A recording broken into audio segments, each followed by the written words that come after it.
You've been wondering why the doors are closing, why the relationships are shifting, why the pressure keeps increasing. It's not punishment, it's positioning. God is positioning you for what he prepared you for. He didn't anoint you for the shadows. He anointed you for the spotlight of his glory. And when God places oil on your life, no demon in hell can cancel your destiny. You can't run from the call on your life.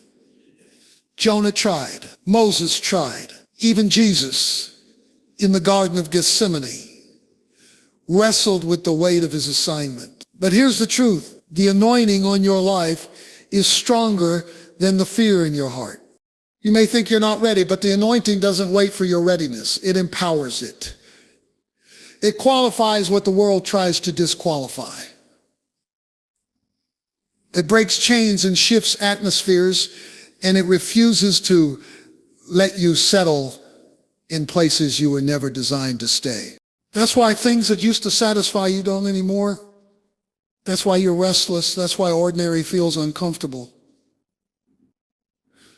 Because you're not ordinary, you carry something eternal, something divine, something disruptive to darkness, something too potent to be passive.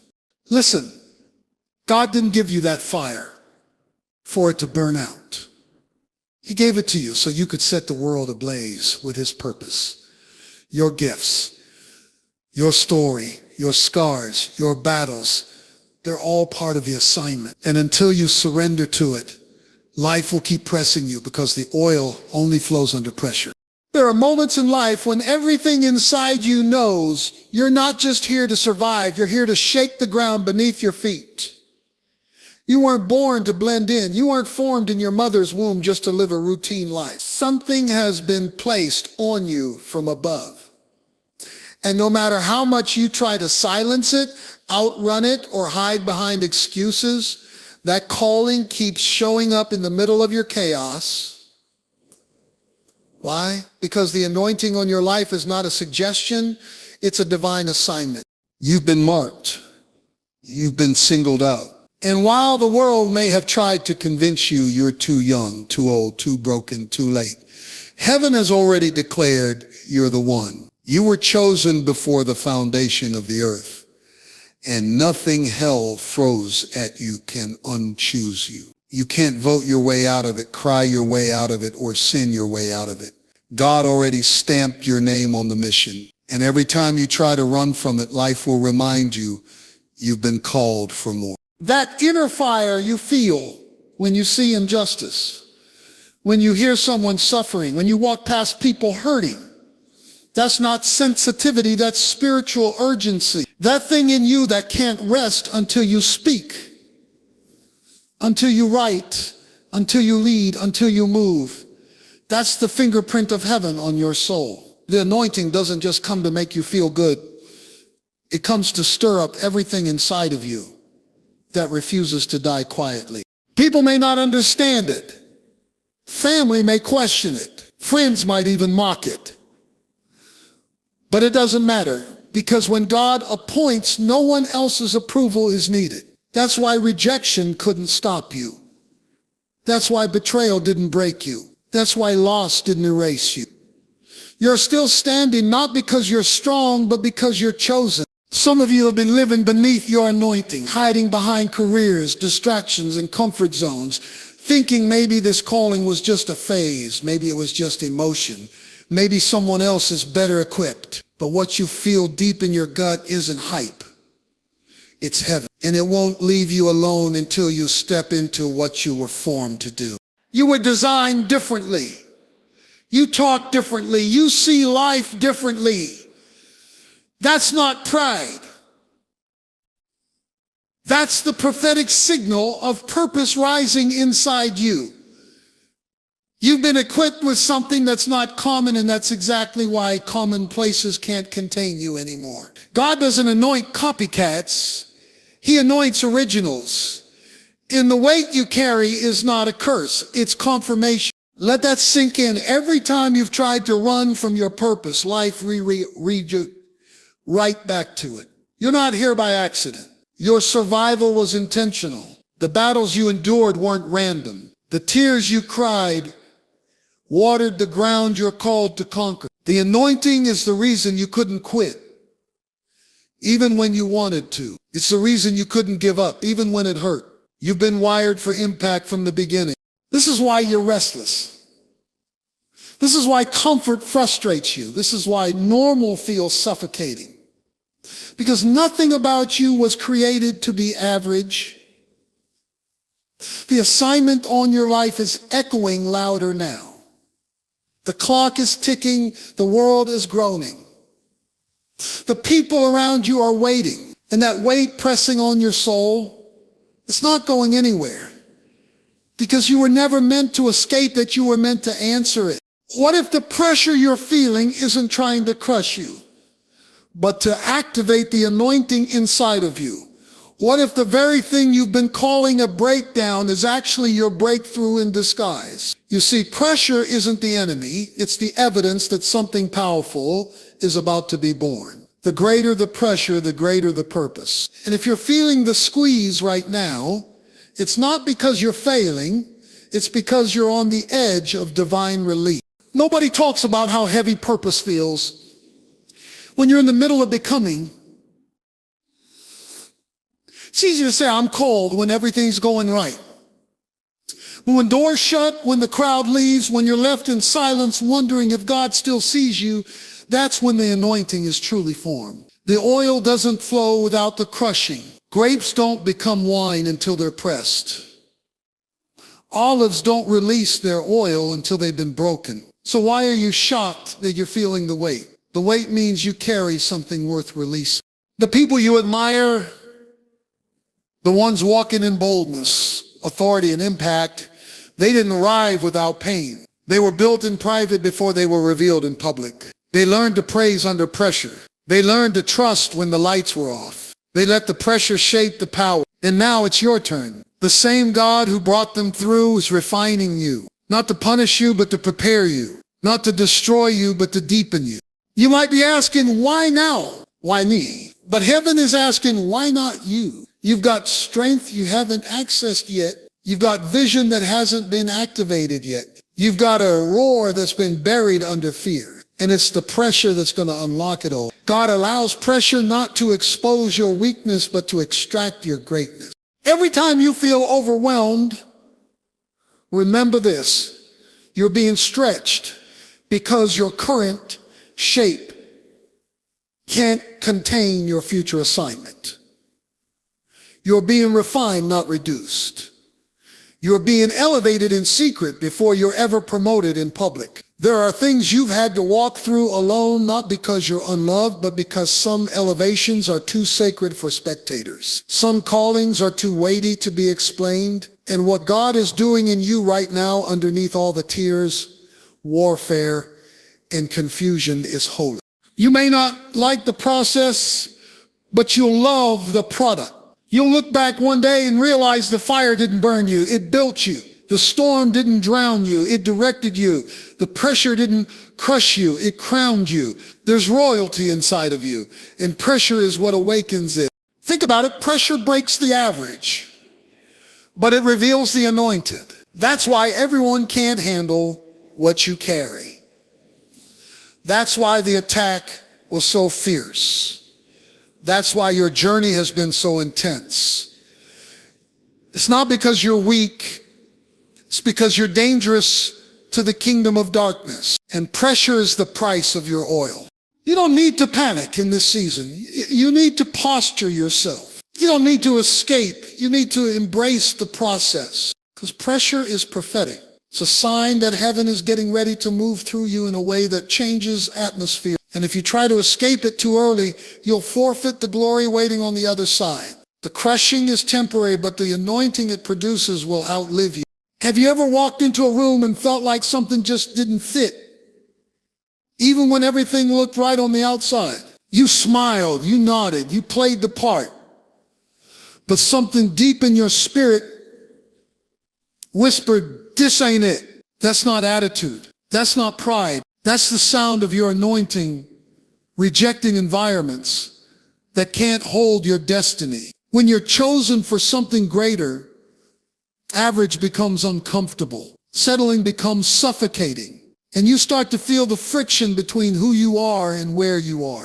You can't fit where you don't belong, no matter how hard you try.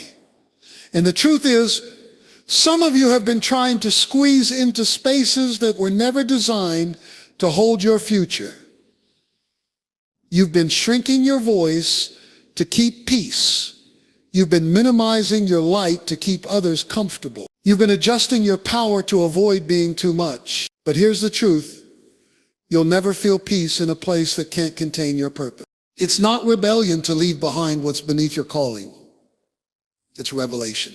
And once God shows you the weight of what's inside of you, you'll stop apologizing for outgrowing what once felt safe. Not everyone will understand your shift. Not everyone will applaud your evolution. But you weren't created to fit into systems, circles, or mindsets that limit your anointing. People will try to make you feel guilty for elevating, for choosing purpose over popularity, for walking away from dysfunction. But what they don't see is the holy discomfort you've been carrying, that holy agitation that keeps waking you up at night, that nudge in your gut that says there's more. You weren't built for routine. You weren't created to conform. You were designed to disrupt. That's why fitting in never worked for you. That's why you always felt a little different, even when you tried to follow the crowd. You didn't choose to be different. Purpose made you different. God wired you to see what others overlook, to feel what others ignore, to carry what others drop. And the places that once celebrated you will start to feel like cages the moment your anointing starts expanding. Don't resent the tension. Don't curse the shift. The more you grow, the more you'll realize certain rooms shrink you. Certain conversations drain you. Certain circles stunt you. Not because those people are evil, but because they're not equipped to carry where you're headed. And that's okay. You're not better. You're just becoming. You're becoming the version of you that can't settle anymore. You're becoming the leader who won't compromise. The voice that won't be silenced, the vessel that won't dilute the oil just to stay accepted. You were never meant to be digestible to everyone. What's on your life is too weighty to be explained in surface level spaces. So don't fight the feeling of not fitting in. That restlessness is a divine alarm clock ringing in your spirit saying, it's time to move. You're being called to higher. And elevation always requires separation. You can't take old mindsets into new dimensions. You can't bring old habits into new assignments. Growth demands that you let go. And yes, it will hurt. Yes, you'll grieve. Yes, you'll wonder if you're making the right decision. But staying in a place you've outgrown won't protect your peace. It will poison your purpose. Your spirit knows when it's time to go, even if your feelings haven't caught up yet. Don't ignore the pull. Don't dismiss the stretching. The places you're trying to stay comfortable in are too small for what God is about to do through you. Fear doesn't mean you're failing. It means you're human. It means you care. It means you're stepping into something bigger than your comfort zone. Something that actually matters. But fear was never meant to be the driver of your decisions. Fear shows up to scream, to paralyze, to intimidate, but it doesn't have authority unless you give it the mic. Faith is what activates your anointing, not perfection, not applause, not clarity. Faith, the kind of faith that walks even when the path is blurry, the kind that believes even when everything around you is shaking. Too many gifted people are standing on the sidelines not because they aren't called, not because they aren't ready, but because fear has convinced them that God's plan requires their confidence instead of their obedience. God doesn't need you to be fearless. He needs you to be faithful. He needs your yes, even when you're shaking. He needs your obedience even when your emotions scream no. Faith isn't the absence of fear, it's the decision to move anyway. There is something inside of you that fear is trying to silence. There is a roar that's been buried under what ifs. What if I fail? What if they laugh? What if I'm not good enough? But what if you fly? What if the very thing you're afraid to step into is the very thing heaven designed you to lead? You'll never find out staying stuck and overthinking. You'll never access the fullness of your purpose if you let anxiety rob you of your authority. Fear is loud, but it's also a liar. And every time you allow it to speak louder than your calling, you trade purpose for comfort. You're not weak for being afraid. You're dangerous when you act in spite of it. Because when faith rises in the face of fear, that's where miracles happen. That's when chains break. That's when closed doors swing open. That's when the atmosphere starts to shift, not because you had it all together, but because you dared to move while trembling. Some of the greatest moments in history weren't birthed in certainty. They were birthed in surrender. They were birthed in surrender. Moses didn't feel ready. Esther didn't feel qualified. Gideon didn't feel strong. But none of them let their fear cancel their assignment. They brought their doubts to God and still walked into destiny. You don't need to be flawless to be used. You just need to be available. Heaven doesn't wait for you to be perfect. Heaven moves when you trust. You've been waiting for the fear to go away before you step out. But what if the fear is proof that you're going the right direction? Comfort is easy. Playing small is safe. But you weren't built to be safe. You were built to be sent. And God does his best work in the ones who step out with nothing but faith in their hearts and fire in their bones. Don't let fear trick you into sitting on what heaven anointed you to release. That gift in your hands was never meant to be buried under timidity. That idea, that vision, that dream, it's not too big for you because it was never meant to be done in your strength alone. When you move in faith, grace steps in to meet you. And grace always finishes what fear tried to cancel. There's somebody waiting on the other side of your obedience. Someone's healing is tied to your yes. Someone's breakthrough is connected to your bravery. Fear wants to lock your purpose in a cage. But faith breaks the door wide open. You don't have to feel ready to move. You just have to believe that the one who called you is already making the way. You've been walking around thinking you're ordinary, when in reality you're a weapon in the hands of God. You're not just gifted, you're marked. You're not just talented, you're dangerous. Dangerous to apathy. Dangerous to mediocrity. Dangerous to darkness. Every time you show up in alignment with your assignment, hell panics. Because what you carry isn't lightweight. It's lethal to strongholds. And that's exactly why you've been attacked so relentlessly, because the enemy sees what you've been trying to ignore. This isn't about ego. This isn't about self-glorification. This is about divine awareness. Knowing who you are.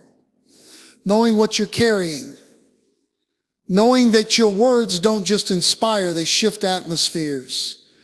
Your prayers don't just comfort, they break chains.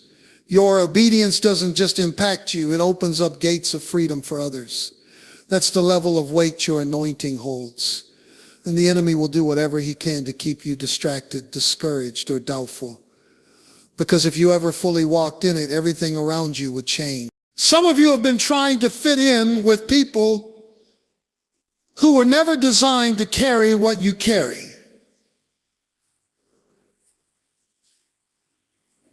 And it's been draining, it's been frustrating.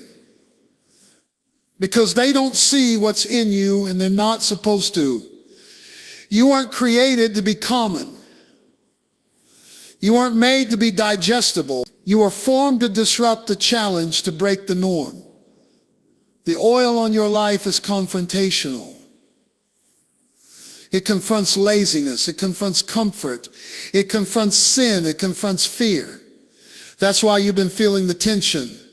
That's why you've been experiencing pushback. Because light always exposes darkness, and when you walk into a room, you carry light. You've been questioning your worth based on how people respond to you. But they're not rejecting you, they're reacting to the God in you. The fire you carry agitates demons. The joy you have convicts the bitter.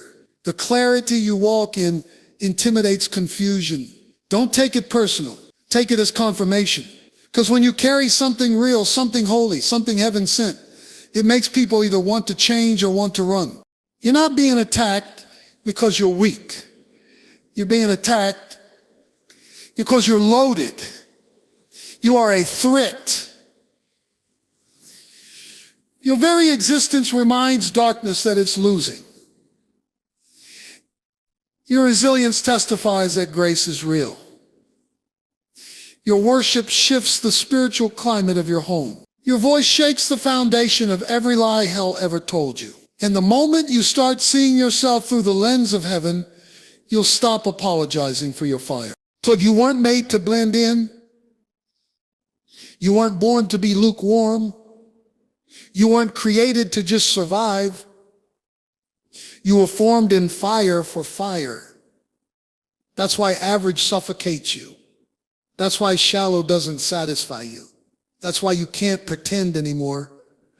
Because your spirit is screaming to be unleashed, to walk in boldness, to speak with authority, to live with purpose, not tomorrow, not next year, but now. You've been holding back out of fear of being too much. But what if that too much is the exact thing someone else needs to wake up spiritually? What if your intensity is someone else's liberation? That if your fire sparks someone else's flame? You weren't built to be silent when hell is loud. You weren't anointed to be passive when the world is broken. You've been armed for impact. Heaven has equipped you with gifts that demolish strongholds, with wisdom that confuses the wise, and with boldness that shakes atmospheres. Don't let the enemy convince you that your difference is a defect. It's your weapon. It's your assignment. It's your divine distinction. What the world calls too much, God calls chosen. You were never meant to be manageable. You were meant to be miraculous. There's something powerful you need to understand about your purpose. It's not just about you. It was never meant to stay locked inside your comfort zone. The anointing on your life is not a personal trophy. It's a kingdom tool. Your obedience is the key to someone else's breakthrough. What God placed inside you wasn't just for your own healing, your own elevation, or your own restoration. It was meant to ignite change in others, to breathe life into dry places, to bring heaven into spaces that are drowning in darkness. You don't carry an ordinary calling. You carry answers to problems this world hasn't been able to solve. You carry hope for the hopeless, vision for the lost, peace for the broken. When you delay your yes, someone else stays stuck. When you hesitate to speak, someone else suffers in silence. When you ignore the pull of your purpose, a chain that was supposed to be broken remains locked. This is bigger than your comfort. This is about divine responsibility. There are people praying for the very thing you've been second guessing. There are hearts desperate for the words you've been holding back. There are souls waiting for your courage to awaken their own. When you choose silence, when you choose fear, when you choose to dim your light, you're not just hiding from purpose, you're blocking someone else's path to freedom. You may never know their names, you may never see their faces, but heaven has already connected your obedience to their deliverance. You're not just anointed to survive storms, you're anointed to lead others through them. You're not just called to win private battles, you're called to turn those battles into public testimonies that unlock healing in. Your story carries weight. Your scars carry wisdom. Your process has purpose. And God doesn't waste pain, He recycles it into power. Every tear, every trial, every lonely night wasn't in vain. It was all preparation for the people who would one day need the oil that drips from your journey. You don't have to be perfect to be impactful. You don't need a title to make a difference. All you need is a willing heart and an obedient spirit. God takes that yes and multiplies it. He stretches it. He breathes on it until your obedience becomes someone else's open door. There's a generation waiting on your alignment. There's a movement waiting on your voice. There's revival waiting on your decision to stop playing small and start walking in what heaven has already placed on your life. And don't think for a moment that what you carry is too small or too insignificant. Heaven doesn't measure by platform. It measures by purpose. Your small act of obedience could trigger a chain reaction that reaches thousands. That one message, that one song, that one act of kindness, that one conversation you were afraid to have, it could be the exact thing that sets someone free. God never needed the majority to change the world. He just needed someone fully surrendered. You've been praying for God to move, but God is waiting on you to move. He's already given you the vision, the passion, the anointing. Now he's looking for the faith to act. Your rank crate is not just for you. Your dream is not just for your enjoyment. Your calling is not just about a better life. It's about building a better legacy. And legacies are built on sacrifices, on faith-filled steps, on bold obedience that doesn't wait for approval or applause. You are the answer to someone's cry, the solution to someone's suffering, the light in someone's darkness. Your anointing carries